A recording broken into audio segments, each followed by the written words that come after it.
महत्त्वाची बातमी आहे, पुण्यात हत्येचं सत्र सुरूच आहे। गुलटेकडी परिसरात तरुणाची हत्या झाली आहे। जामिनावर सुटलेल्या दोघांकडून तरुणाची मध्यरात्री हत्या करण्यात आली आहे। सुनील सरोदे असं हत्या झालेल्या तरुणाचं नाव आहे, तर हत्येतील आरोपींना पोलिसांनी बेड्या ठोकलेल्या आहेत। दरम्यान पुण्यात कायदा आणि सुव्यवस्थेचा प्रश्न हा पुन्हा एकदा चव्हाट्यावर आला आहे।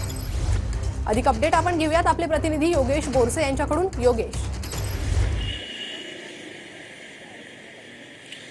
प्रणिता, पुण्यामध्ये सध्या कायदा आणि सुव्यवस्थेचा प्रश्न निर्माण होताना पाहायला मिळतोय, कारण या 3 दिवसांमध्ये 3 हत्याच्या घटना घडलेल्या आहेत आणि पुन्हा एकदा काल मध्यरात्रीच्या सुमारास याच गुलटेकडी परिसरात कॅनॉल लागून असणाऱ्या या ठिकाणी सुनील सरोदे या तरुणाची हत्या करण्यात आलेली आहे।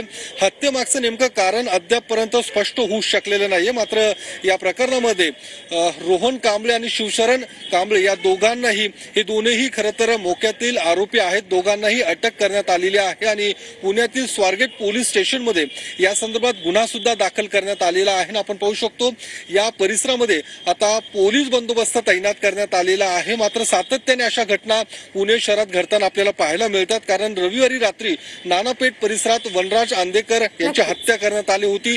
त्यानंतर हडपसर परिसरामध्ये हॉटस्पॉट दिलं नाही, त्यामुळे सुद्धा एका बँक चव्हाट्यावर आला। योगेश, धन्यवाद या सविस्तर माहितीसाठी।